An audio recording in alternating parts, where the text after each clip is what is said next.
Neno Color TV. Color TV machiegni pacho. Ma e odwa.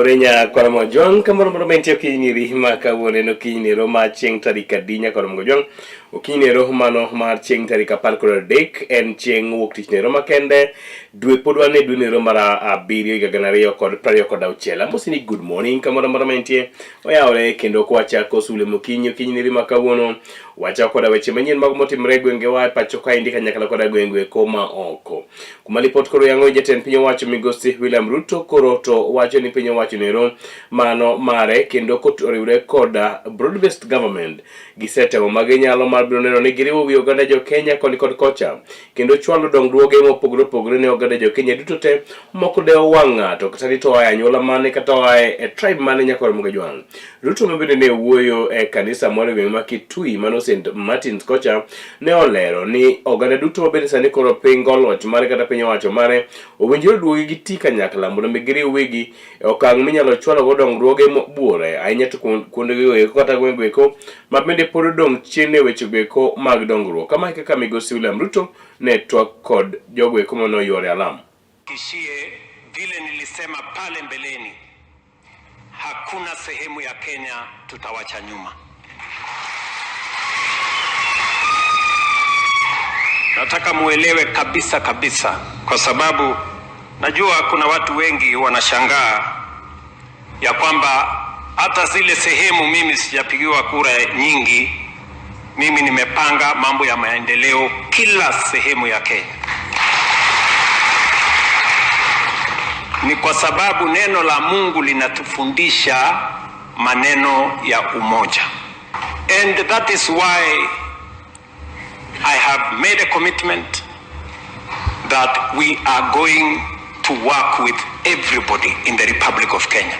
Ndio nikatengeneza serikali ya broad based kuunganisha Wakenya wale wote ambao wako na nia ya kufanya kazi pamoja.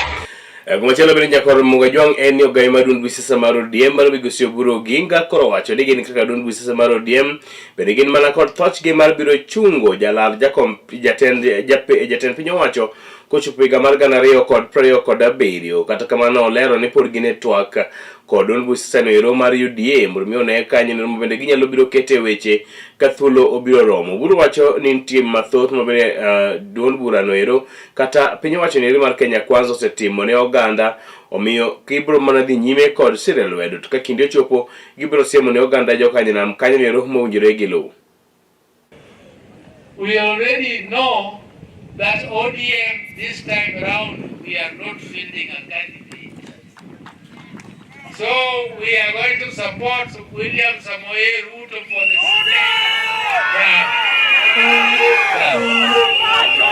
But as we move to support him in his second term, we must go there in a structured manner, negotiating and knowing what we are going to get as ODM. When we are going to sit with President Ruto for file sharing, he is going to ask me, Oburu, how many votes, how many councillors, how many governors have you brought on the table? You are the ones to give us the power. You are the ones to give us the strength. You are the ones to give us the means of negotiating with President Ruto. Therefore, we must vote and vote for them. Those are the people. Mokum jotelo dun busisa ne romaro ODM mabede wuok Imbo mar Kenya kotene kod migosi Wycliffe Ambetsa Oparanya kendo koro wacho ni ikruok mabende giketo mabiro dhi nyime kod tiyo kod UDA en mano makare malich mokalo kendo wacho ni giseno dongruoge mopogore opogore nyaka ne giriw lwedo kendo gichak tiyo kanyakla kod jatend piny migosi William Ruto. Kata kamano Ambetsa Oparanya koro wacho ni gin kaka oganda jo ODM mabende wuok e gwenge kimakoni gin kod thochgi mabiro bedo kod jalup jatend piny ka thuolo biro chopo mondo higa 2027. Oche ni wano mbaka mabe ok digire mak gimbe Kenya kod Mwajwang ka okang' wabiro neno ni ging'ado mkate nus kendo gweko mayiero biro chopo kendo bagi pacho kaendi. Kata kamano okwayo oganda ni ka giyie to gibed kanyakla bwo jatend piny owacho Migosi William Ruto. Sisi tumeamua katika ODM tuingie mazungumzo na UDA. Tukifika kule mbele, lakini tuwe na watu wetu. Tunaingia mazungumzo, pati yetu itakuwa hapo, UDA itakuwa hapo, tusikizane vile tutaenda kwa elections next year. Hakuna ingine itameza ingine. Kama nukumeza tutakataa. Remain intact and shaken in our house of ODM. Kwa sababu without numbers we are doomed. So Vihiga from governor to MCA, mutafanya hiyo kitu.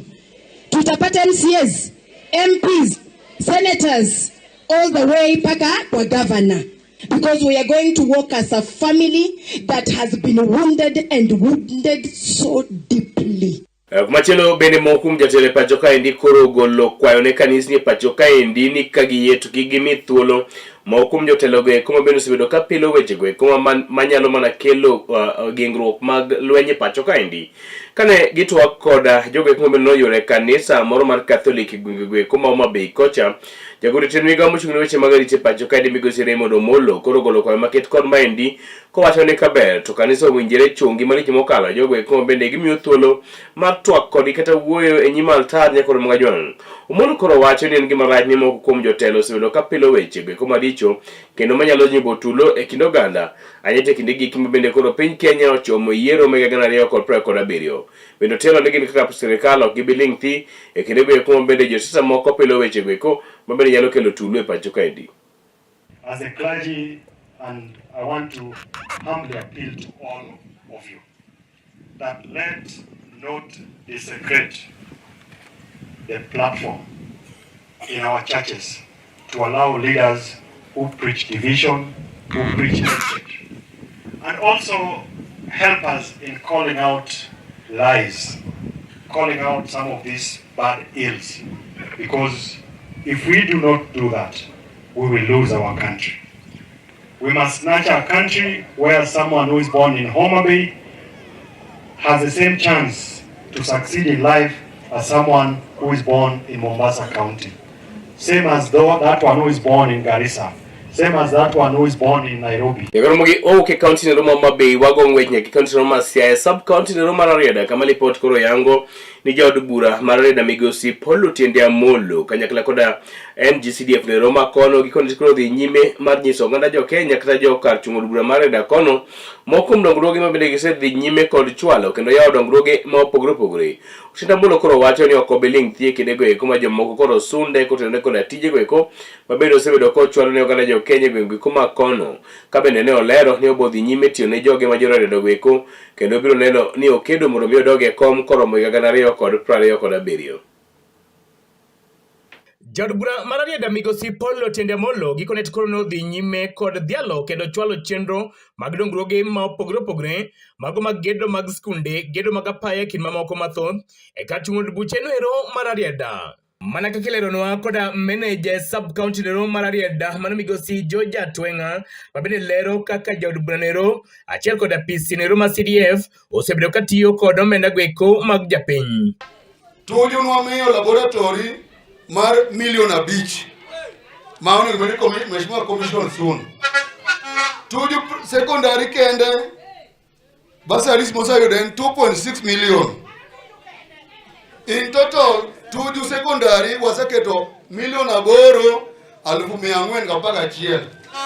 Bende no dhi nyime kod lero ni ok giket mana wenge gi weche gweko mag somo kende ka weche mag apaya bende gidhi nyime kod ting'o malo. Yako molo untie mago mana schools kende to mheshimiwa oko weyo nderni ung'eyo ndara mane kokethre gande makasembo kadhi Kamariga wan mwatemo wa maintain.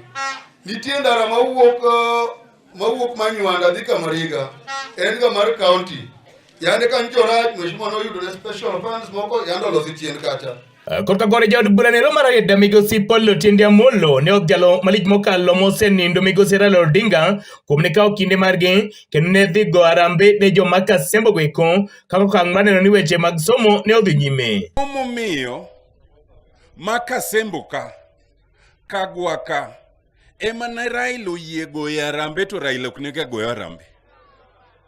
Ang'o momiyo Kagwa ka ema Raila obire mogik makoae to tuo goe to dhi loka to ok oduogo kongima. Uwinja, Raila nobiro go oriti ne joka kwargi. Emomiyo wach matimre kawuono ni ok en wacha ni wayaw gik manwatimo. En ni waparo Raila e yo ma special. Bende ne ochwe kogno kendo yango moko kuom dongruoge goeko ma bende gisedhi nyime kod chwalo kaka ne oyudo oler koda manager e sub-county nero mar Arieda. Watimo gik mwanya timo. Uwinjo kaka Jeff osekwano gik mwasetimo. Chakre Got Kojwang', midhi Kawuondi primary, midhi Kawuondi secondary, midhi Tuju primary, midhi Tuju secondary, mibi Kagwa primary, mibi Makasembo kae. Kapok wadonje weche kanisa, kata weche nderni, kata wach mora mora. Milion 72 uwinjo koso kuwinjo. To gigi wang'e kaka wapango. Migosi Otiende Amollo koro dhi nyime kod yango ni chunye pontie tiyo ne jood buche goeko mar Arieda kowacho ni onge ng'at ma bende brogo chunye obiro dhi nyime timo mago ma bende onyalo. Penji yawa.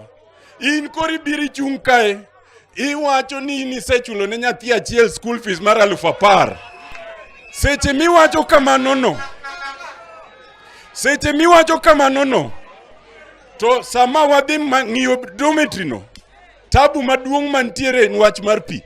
Kendo in bendi wache, ok iwache kata ni nyiew tangi mar 10,000 liters maka 10,000 kendi wene school. To wanosegolo milion 16, kari wacho what? Mabende no sir machiegni kod moko kuom jopiny kar chung'o od bura nero mar Arieda ajeto gweng' nero ma Kagwa mabende nogoero kamano malich mokalo kotenore koda dongruoge maket kod mago. Koro anago mane jatelo erokamano kuom timonwa maber omiyo wayudo grofa ma Kasembo. Domno ber mondo nyithindo mondo obed gi mor kabet e iye. Wan be wan jonyuol wabed kod mor matek. Do mane wan go koro noseti. Koro ne iyi ok ber ahinya kod nyithindo. Wadwoko mane Nyasaye erokamano. Go erokamano ni jabura kuom timo chir mondo mi omobilize ji kendo kelnwa pesa mondo mi oger dormitory machon nosekethre kendo ne neno marach, to wagone jabura erokamano kuom timo chir mondo mi omiwa dormitory manyien. Wamor kode kendo wacho ni Nyasaye mad gwedhe, Nyasaye med ting'e malo kendo ochako tinwa kendo matek. Nekala TV kokera Arieda sub-county Siaya County and Justus Adoyo.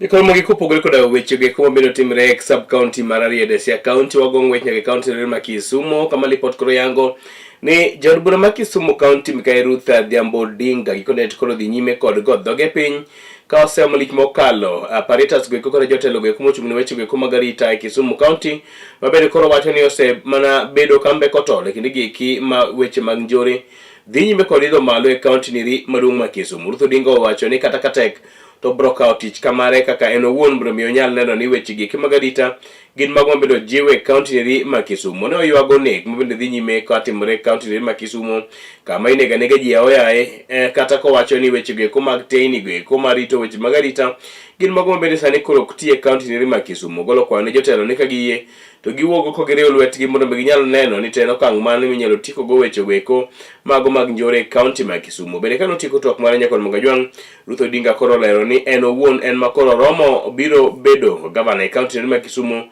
ka thuolo biro romo higa 2027. I said that the whole county we should sit down, all leaders from MCS, MPs, governor, security, because the policemen are the people who are also culprits. Even policemen should not be in one area for too long. For too long, police in the county loco, tikelo mono no kendo bedo kanyo. So but magi take it mo nyalo mana wacho no sani gi mako nyithindo gi to gidogi wegi. They pick the children and then they release them the next day. And you find that we leaders are the ones who are protecting. Come back who not going manu water. Tighty di go le king say. Don't nego nothing at. For me, as a woman leader and a mother and a community person and a strong leader as such, I am going to fight, even if it means single-handedly, this issue of security in Kisumu. Because Kisumu must become safe. People must work. You can't even be in Kisumu after 7 in the evening. And there's no lights in the street lights. Everywhere is dark. I am talking that we must sit down as all of us and bring change. Otherwise, I'll do it as a one-person crusade. Otherwise, I feel now Romo, I'm capable, and I'm a woman of strength, and I'm going for the governorship of Kisumu. I am asking for it, I am going for it, and I'm confident. Me with God, Adeyodo, Yasaimodo. Ekono mgi kupogore koda weche go eko mago magarite county ma Kisumu en ni jagoro maduong' busa mar Jubilee mano migosi Moitalel Kanta osingo ni gin kaka jotelo gikore mabiro rwako josiasa go eko e bom ringo no mano mar Linda Mwananchi kamoro more pacho ka indi kapo ni gibiro wuotho mondo megi kwa jopiny ombulu kendo gitwak kodo gana jokanyanam kata kana jokenya koro mga jwang. Moitalel koro wacho ni en adier ni ber keketo kwe kendo duto kendo kik go jomoko kotenre koda mrengo gwe koma siasa mbele giringo ka bende wacho ni demokrasia mapacho ka indi osedongre malich mokalo ko wacho ni en demokrasia ne romo bende miyo oganda jokenya duto thuolo mar mondo miyo winji kamoro amora magidhie maonge aginga mora mora. We want Linda Mwananchi wakuje tufanye kazi pamoja. Kama mtakikani malingine sisi Jubilee tumewa. We are accepting you and we are welcoming you with open hands. And we don't want as a party any dictatorship. We don't care where the dictatorship comes from. If it comes from part of the opposition or if it comes from the government, we want a free country where democracy reigns. So hii mambo ya kusema ati hatutaki watu fulani malingine, tunataka wengine, tunataka wa Kenya wajumuike pamoja wajenge nchi yao. And I can tell you one thing. We have said everybody is one town. And that is a fact. Na nyinyi mnasemaje? Mnasemaje? Haya wale watu wa kaunti enda mwambie boss yenu na mwambie Ruto wote ni one town. Nekoro mogi county no Migori kwa okoro purinya lo igolo ne oganda mabere wuki county ne rumro bikine dolo duto gine ginyayo weche gwe koma kwenye to jende koro kwa ni kagi yeto gitegre kodo weche gwe koma tulo kod lonje gwe koma bere jo siasa majende kiosi bedo ka kete oganda gwe koma kono ikwayo gini kagi yeto gine ni weche gwe koma gichiel magremo kona e county no madung ma Migori ayato kutende koda sumro gwe ko weche gwe koma siasa majo siasa mopogro se bedo ka bare wacha nyakoro mwejwang ekinoge koma bede giromo e rombe mopogro okwagi ni kagi to giji weche gwe koma garita mana kele noko reporter marwa Collins Gore. Riwruok ma jodolo e oganda jowaluya koro to dwaro kwe ahinya motelo ne yiero ma higa 2027 ageno mabende giyango ni rowere koro to kik yie mondo koro to ti kodgi kada ka josiasa mar kelo koko maka kod kacha ka otelnegi kod jakom margi Timothy Ngeresa yango ni rawere koro to nyaka beda kicha koda ka weche makamagi eki. Nanyi pia mjue mnaharibu future yenu, mwendeni makanisani. Ingawa tunajua kwamba ukosefu wa kazi upo, lakini kazi ya kupewa shilingi 200-500 utoe damu ondoe roho ya mtu si vizuri. We are for the unity and peace in our county and in the country. Tunaomba kwamba nchi yetu iwe na amani. Letu sisi kama wachungaji tumeondoa tofauti zetu za kikanisa, za kidini. Gibende dwaro ni duol ma ochung'ne tayo yiero kaachiel kod goro kiewo mano IEBC mondo koro to kaw okang' mager ne kweth mag josiasa ma bende koro thothne jotiyo koda ka rawere mar chocho kwe maka kod kacha. Bende giwacho ni rawere gine jotelogo makinya kendo koti kodgi marach to ngimagi dipo ka olal nono. Kia watu na kuwaeleza kuhamasisha watu kuhusu umoja na ushirika na upendo, ili ukienea ndani ya watu wakipendana watajua kwamba kutafuta una haki. Iangalia hili jambo ni na wale ambao wanasiasa wana sponsor hii maneno ya goons wasimamishwe. IBC chukua hatua, watu kama hawa sio viongozi, maana uongozi wa damu haudumu. Huu ni uongozi mbaya. Tunataka uongozi wa amani. Tukiwa vijana wetu, ninyi ndio vijana tunategemea. Tunapowatazama tunaona future nchi hii, na tunapoona watoto wetu wanakufa kiholela, wanapigwa mawe, wanapigwa marisasi kwa maandamano, tunaona kama si jambo nzuri. Jiwo rawereni mondo koro to ginyis kido no maber mabende gigombe ne mondo nyithindgi kinde go mabiro mondo to kop kido makamago kendo mabende ok nyal kelo tho maka kod kacha. Ka bende Joshua Mwangi Wiria mabende en rawera koro to kwayo raweregi mondo mi kik ti godo marach ne mar thuth jotelo jatiyo kodgi marach to kogik sechego mabende koro to lemo sechiek tibolo gi piny pangla to mana ka pi maliet. Vijana wetu kama vile wazee wamesema, nami naunga mkono kwamba ni vizuri muwe vijana wazuri, ndipo na nyinyi watoto wenu watafuata mwenendo yenu mizuri. Being used really badly, na at the end of the day wanapata they end up with a wrong leader when you walikuwa expect what get fruits from them. The only thing I can tell them is that they have to open their eyes and be wise. Kala TV kowuok kar chung'un bura Mauriri County ma Migori, nyinga Gor Collins. Kwa teko weche ge kuma nyen mabne wa kelo no kini rima kawune ni jalopo gai ma dun biseno rima Jubilee mano migosi Fred Okengo Matiang'i koro wacho ni nitie luor ni samoro ngana jo Kenya nyalo biro koso geno kod duol no mata weche magere pacho ka indi ethics mano IBC atimo mose kod magajwang.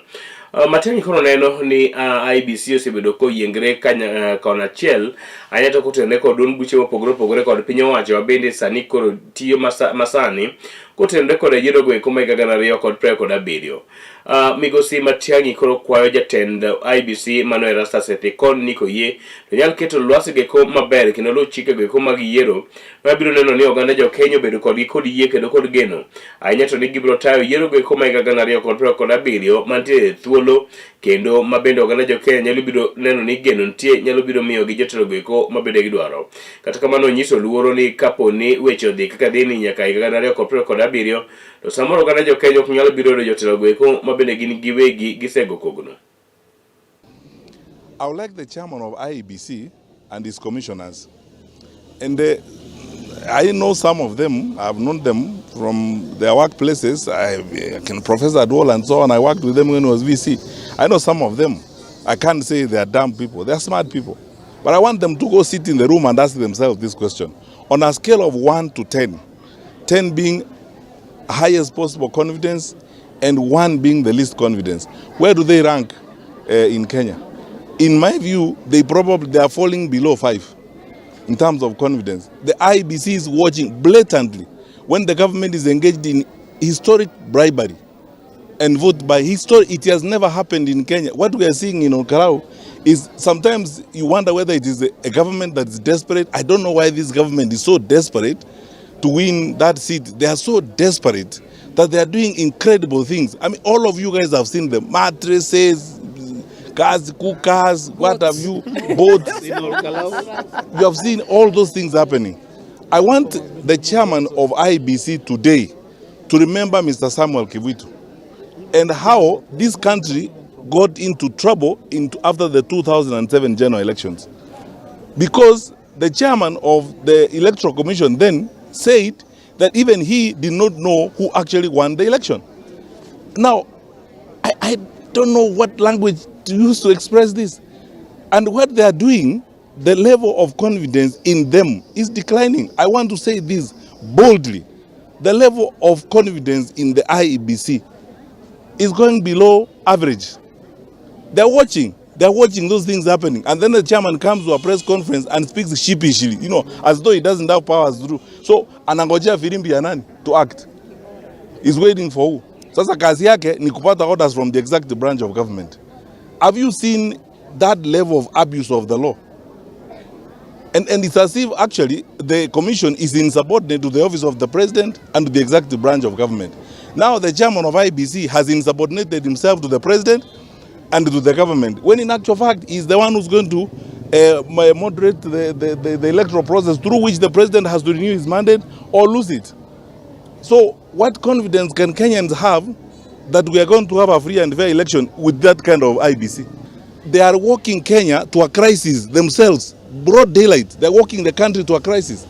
Because if they don't manage the election, if what they are doing in Olkalau is what they are going to do during the general elections, God forbid. Dikromogi kanyo be mawacho gi kuma gweche manyen babere no kelo ne okinyeri makawuono daito skalo kanyo 27 mano bang sa chel okinyeri makawuono nyakalo mga jwang geno ni hiru makare wang'en to benitie moko kuom jogo e kama bende ochwalo otegi nyakalo mga jwang okinyeri masani mondo mi anyal keto ni achiel kachiel ing'eni to en ng'awa mabende ni e chenro okinyeri maket kod mane to ng'awa mako kodonjo chenro nyakalo mga jwang mana ma piyo piyo kapoko wang'iyo wechego eko mamoko nyakwara mga jwang. Anemo ng'iyane ni to obedo nade nyakwara mga jwang kamoro amora ma intie an kod geno ni idhi nyime kod luwo Kala TV e yono ero makare. Erokamano ahinya yawa duto mabedo kete chenro. Aneno kanyo iluongo ni Charles Adur kantie wenge kuma Mombasa wacho ni entie kod e chenro kendo luwo wechegi eki e yono ero makare. Dadiola kantie Kibuye maketo choni erokamano Justus ane ni kendo ayudi e yono ero makare. Dadi Justima kantie Lela Karateng bende wacho ni entiere tieno chenro. Jalango tieno kantiere Wichlum Beach manosia kocha bende wacho ni good morning antie kod e chenro an iluonga ni Jalango tieno. Millicent mar Mwero Panda Sia County Jaote Millicent bende wacho ni entie kod e chenro kendo luwo wechegi eki e yonero makare. Into iyudo wechegi kentie kanye nyakwara mga jwang. Kanyo wakago yo machuok ka waduogo to wadang'iyo ni to gin magi mabende timre pacho kaendi kanyakla koda wego eko maoko wanyangi weche eko mag tulo mabende osebedo ka dhi nyime Kisumu County Olkalau kocha en ang'o ma bende dhi nyime pacho kaendi nyakwara mga jwang. Yamo pi machuok kaduogo.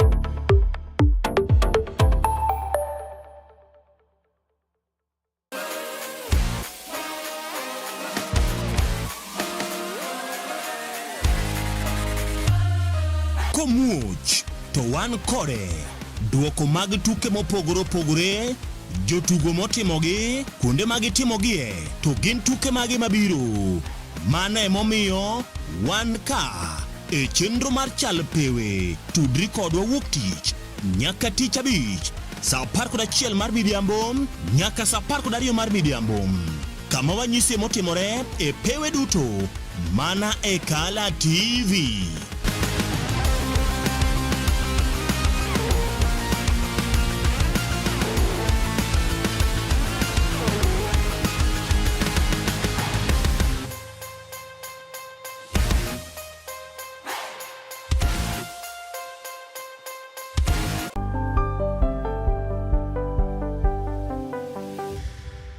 Piny koro tauru gimare emomiyo Kala TV chako odiochiengi kod sulwe mokinyi kabende sulwe mokinyi menyo odiochiengi juma mangima.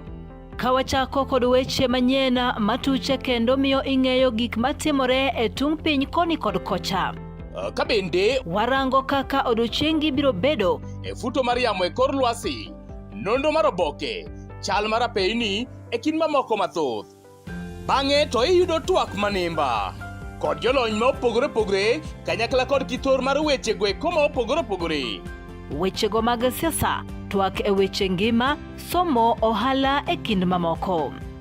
Ema omiyo wuok tich nyaka tich abich itudori kod an Justus Adoyo kachiel kodaka an Brenda Agenyo saa 12 okinyi nyaka saa 4 onyango mana e Kala TV. Kala TV machiegni pacho ma e odwa.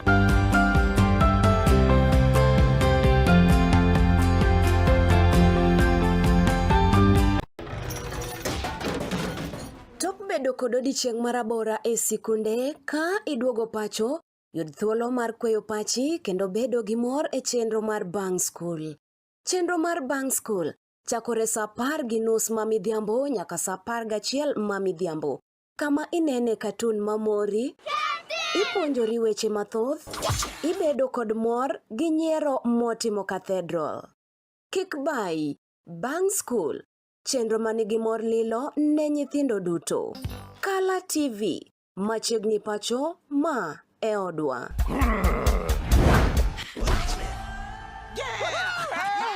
I've fallen and I can't get up.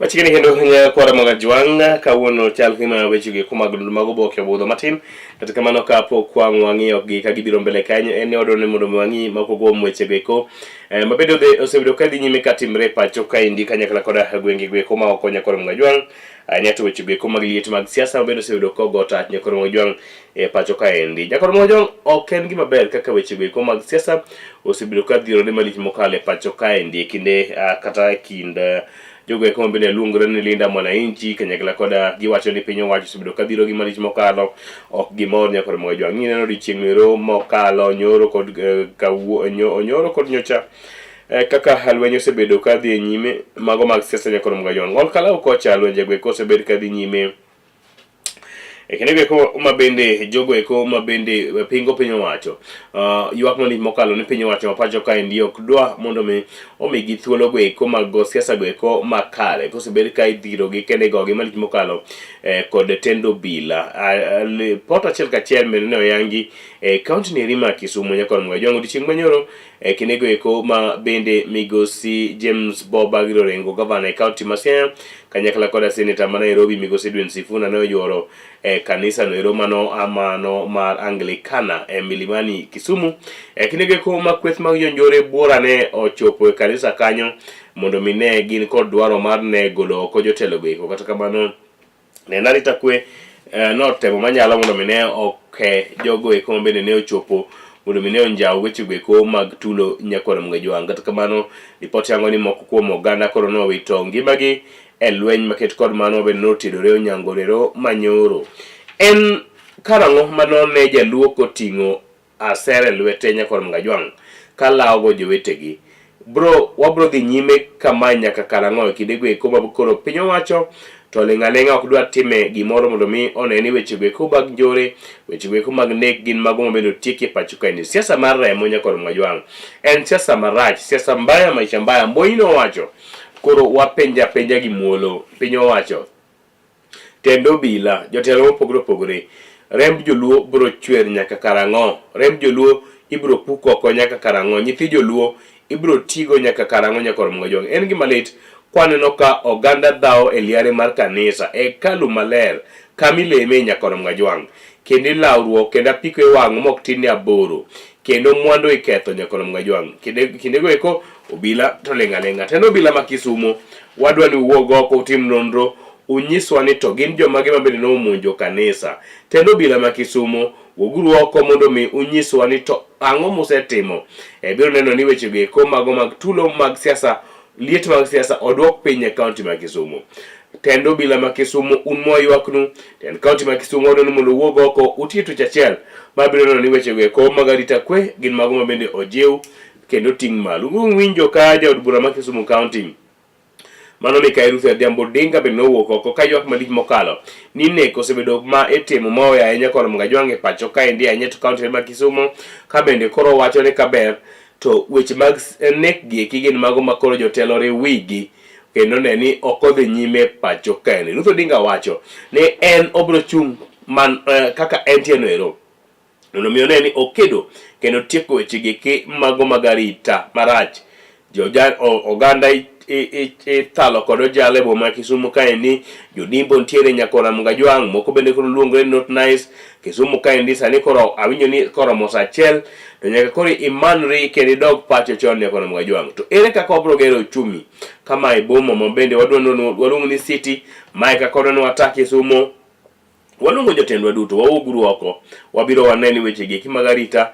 wakedo go girombo kik wane ka ojana ting'o ne ojana wadgi ojala kik wane ka jopiny kedo kod obila kaka nywa neno dichieng' manyoro cha en wach marach kendo wa condemn e okang' mamalo nyakoro Mgajwang. Weche go mag arita gin mago winjire waneni waketo kipaumbele kinde ndalo duto nyakoro Mgajwang. Okang'e ni pachi nang'o kotenore koda weche gi mag siasa lit mag siasa mabende osebedo ka dhi nyime pacho kaendi kaka oganda jokanyanam ne wantie jogo eko man kod nyadhi, ne wan jogo man kod chia, ne wan jogo eko man oluro remo. Ang'o miyo sani wagolo nyithindwa dhi e ndara? Ang'o miyo sani watimo timbego eko mag tora? Ang'o miyo sani jaluo gore kod jaluo wadgi? Jaluo ere kaka inyalo ting'o jala ne jaluo wadu, inyalo ting'o arungu ne jaluo wadu. Wadene magi gin weche geko mabende watieko nyakora Mgajwang kendo kik wachak wadok kanyo. Kata kamano nyakora Mgajwang kapok atieko weche geki mabende nalieko nu mabende otimre e kaunti ma Kisumu kod gwenge maoko en ni Pochgi pak ne sikundi ya wenero mano ma St. Mary's School yala kuom ne wuok joloche tukego eko mag adhula e gana ariyo kod 26 secondary school games mabende norumo e county no ero ma Homa Bay giko dirani eri mabende okalo chien. Bende Pochkod Park ne Nyakach Girls kuom ne giwuok joloche piem maket kod mago ahinya to piem maket kod mago nyakoro Mgajwang ahinya to adhula no ero mano ma joma nyiri. Nyakach Girls ema koro ne oland joloch e piem kendo tuke maket kod mago kamoro amora mauntie Pochkod Park. Kongole sana. Alwar Girls volleyball Alwar Girls ema ne okawo nyakoro Mgajwang ka volleyballs mano mar joma nyiri ne okawo kod Alwar Girls mabende yudore wuok Siaya County. Volleyball mar joma chuo ne okawo kod skul moro miluongo ni Masara mabende wuok Migori County kocha. Eka netball ne odhi Asumbi Girls mawuok Homa Bay County. Soccer Girls en Nyakach kane waselieko. Soccer Boys en St. Mary's School yala. Rugby Sevens Girls en Sigoti Complex mabende yudore Nyakach sub county e Kisumu County. Rugby 7 Boys no dhi Cardinal Otunga Homa Bay County kocha. Eka basketball 3x3 Girls ne odhi Asumbi Girls. Asumbi Girls no wacho ni gidhi kod basketball kanyakla koda ngocha kanyakla koda rugby kanyakla koda netball. Eka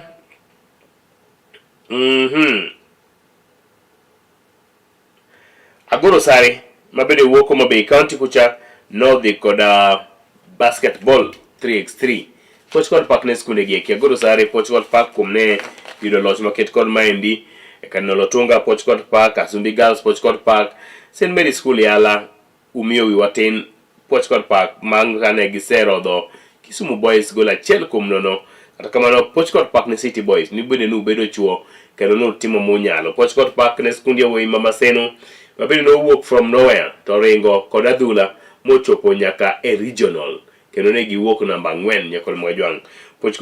Pochkod Park ne gentlemen gweko utiyo tich dwero manyadhi. Dak osekalo kanyo 40 bang' sa achiel okinyi eri ma kawuono akro jo machok waduogo to waduogo koda weche gweko mag twak weche gweko motimre pacho kaendi kod gwenge gweko maoko. Lungan Justice Adoyo, awuot seme Mato Kala TV.